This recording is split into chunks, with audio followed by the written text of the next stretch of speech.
the first dancers of this afternoon are from Boston Ballet, and they will be dancing a Jorma piece. And maybe a short anecdote before we go into this. Actually, Jorma, he kind of saved my life. He is a wonderful, wonderful choreographer and also a wonderful, wonderful person.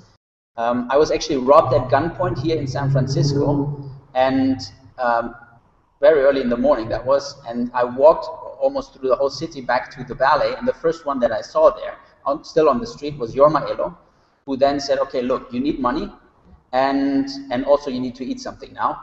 And yeah, we went for breakfast together, and he was in crazy mode because his premiere was just coming up, his opening night was just coming up, so he had probably other worries, but he took me and spent the time, and that was to me, that was incredible. So I don't know if Boston is getting ready or is ready. Yes, Boston, I hear Boston is ready. So yeah, for the afternoon we have lots of good stuff coming up. Now principals Paulo Arrais and Lia Cirio. Paulo actually injured himself, one of these many injured people, and Craig jumped in to do this Jorma piece.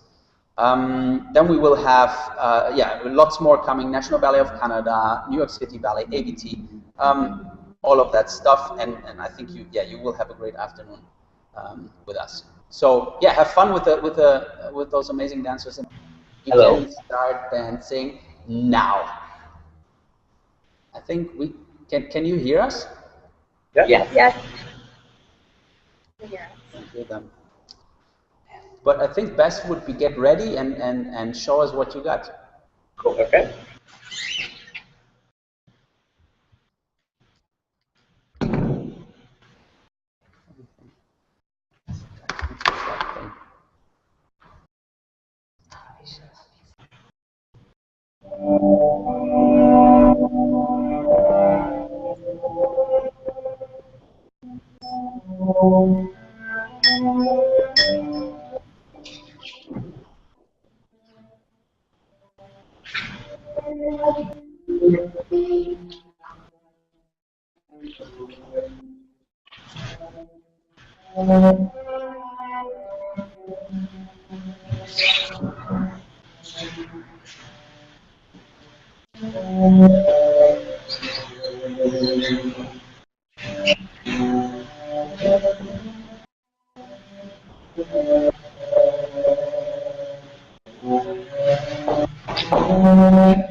Thank you, guys. Applause, applause.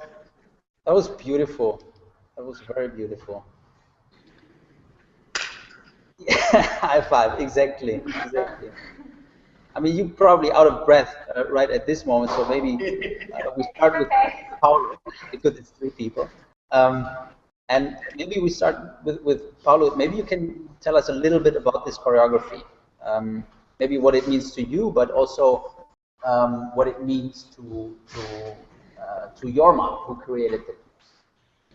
Yeah, Jorma created this piece for us last season, and it's a very special category for me and Lia because he explored human relationship.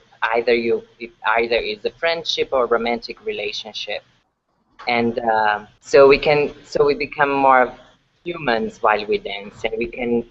It's an abstract work, but there is an idea behind it, so we can put also our own story into it and make something that makes sense for us, so we can touch the public better. Mm-hmm. And there is many aspects in the choreography as Lia walks, then Paul walks, and they look at each other, and then they feel something and they move. Very special work. I love this piece. Yeah, it's really special for me because I've been here for 13 years and we have been in almost every single one of Jorma's ballets, and I've seen his progression and evolution. For a while, it was very abstract and weird and awesome, but quirky. And now he's like delving into deeper relationships and meanings. And That's awesome. Yeah, it is a beautiful piece, and you danced it really beautifully. Maybe going on a little bit more about you. You were talking about human aspects, and I mean, Lia, I know you quite well because we have been dancing in Boston. Exactly, and well, you were super talented coming into the company. I saw you super young, and you were insanely talented. But what's funny is that you said, well, there were times where people were like, you're too weak. You're not gonna go far. Um, what do you think made you strong? And what are the main aspects? Like, was it a mental switch, or was it seriously just working hard, building muscles? Like, what were the changes that you did from being quite a weak person to such a strong dancer? yeah, when I was young, I had a facility, and everyone said you have the ability like within you, but you're very weak. And so when I was 14, I made a choice to be like, I'm not going to be weak. And I sort of got angry, so I worked super hard, trained many classes and everything like that. But I think a lot of times I've been through a lot of trials and tribulations, and that's what makes me stronger and a stronger dancer, and I can apply it to my dancing. So. Yeah, that's beautiful, and I think that's often the case, right? You need to have like a dip, and then you realize, and you get stronger. You come stronger out of it. I thought that was great and inspiring also. And I think the other one that I actually, when I read more about Paulo, our team actually picked up your whole story and was talking to you and so on. What I thought was insanely interesting was the fact that a classical dancer, and I believe you were training in the Royal and in Paris Opera. Yes. So it doesn't get any more classical than that, right? That a classical dancer like this suddenly decides, you know what I need is to go to a contemporary company. I think that is an insane move, and really ballsy. Like, how did you get to making such an extreme switch? What was the idea behind? Was it almost like a strategic move from you? What made you do that? Yes, I had a wonderful time in those two schools. I learned so much, and it got me the base. I wanted to find my own way of moving, so later on I could apply to my classical technique. As when I didn't have much experience in contemporary, I found out I was a little bit constipated on my movement, and after I went for a contemporary company, I learned how to work with my energy and how to explode on my jumps, for example, and how to hold my technique compact. It's like I learned how to dance with my energy, and that's how I use on my movement today. And I love contemporary dance. It gives me a huge way of express myself. So I learned so much alliance. Yeah. Yeah. I mean, yeah, I thought that was remarkable. I mean, it was so remarkable. I don't think I've ever heard a story like that before. But yeah, it was really interesting. Do you feel, well, it was also something that this morning Pascal was actually talking about. Pascal Mollard is the principal here. He said, I think the best or the things that made me the best dancer were actually the versatility. Michael Jackson, even breakdancing, all these things, because they freed me up in my classical dancing, which I also personally believe was very, you will see James Whiteside later on. And personally, for me, James and Lia had this one down completely. They had a great way always of moving very freely in ballet. And I think that's the hardest for most people, to keep the freedom in moving, even though you are in ballet, which is very static, well, which is very often seen to be very static, but it actually isn't. For Lia, how did you, is that a conscious decision from you that you say, look, or it was a conscious decision that you say, look, I need to move freely even though I am a ballerina, or is that like almost a natural gift, or is that something that you have been taught? At first, when I first joined the company, I was not used to dancing contemporary at all.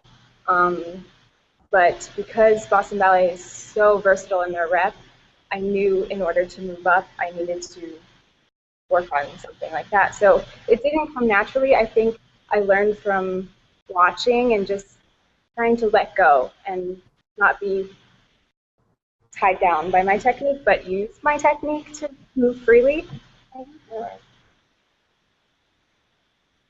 Mm-hmm.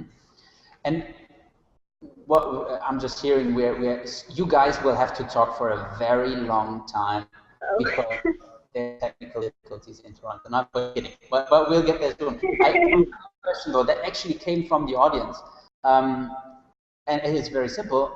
What is the Cirio Collective?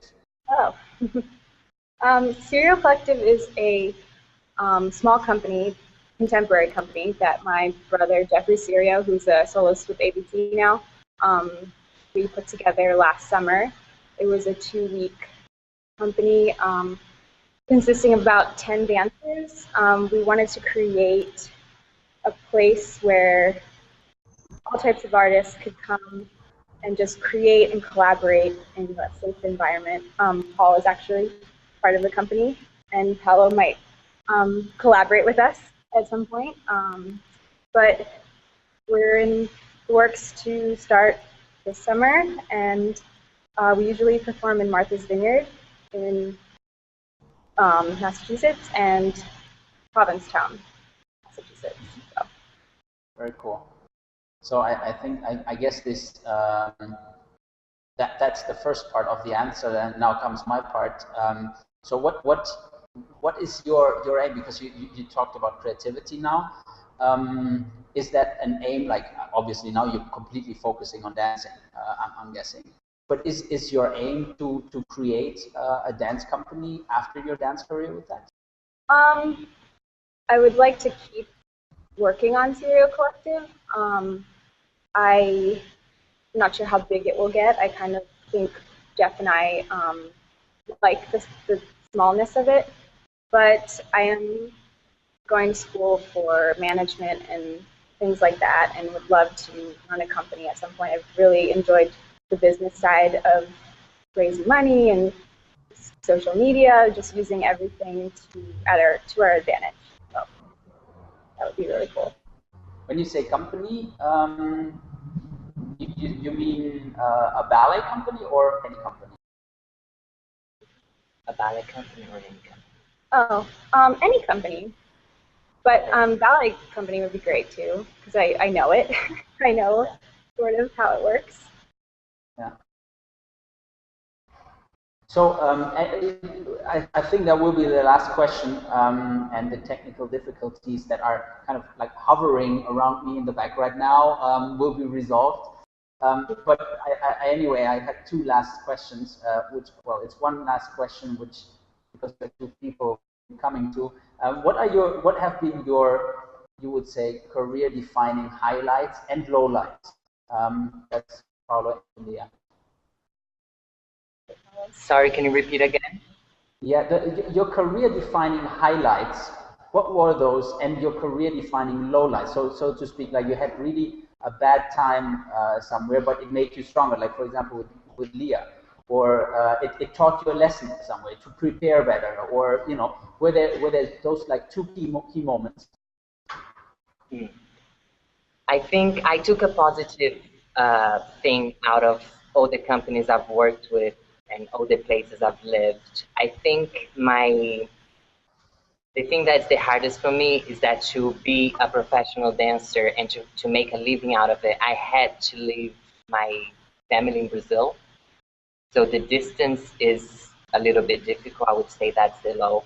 And the highlights was that I actually got to travel the world with my job and experience new cultures, which inspires me so much, and work with wonderful choreographers.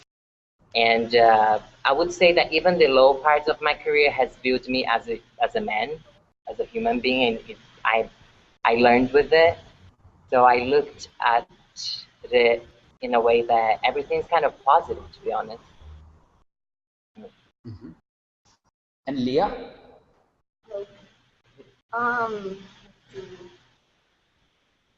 Highlight. I don't know. Low points. Sometimes I feel like people come to Boston Ballet and they see me dance and they make a judgment about me right away. Mm-hmm. And I always have to end up proving myself to them. And that definitely makes me stronger because I work extra hard to show them that I am capable of what they believe I am not capable of. Let's see. Highlight. Let's see. I don't know. There's so many to choose. Yeah, I just think every time I get out on stage, it's a highlight for me. And if I overcome a difficult step or something like that, that's just amazing. And that's what I dance for. Awesome. Okay, from Boston, thank you so much. That was beautiful. We go into the National Ballet of Canada now. And do you have any question or any encouragement for those guys before they start dancing? I want to give it up to Paul that learned the choreography in one day and performed with Lia. That's true. That's true. Give it Thank you so much, Paul. Thank you. Thank you, guys. All of you.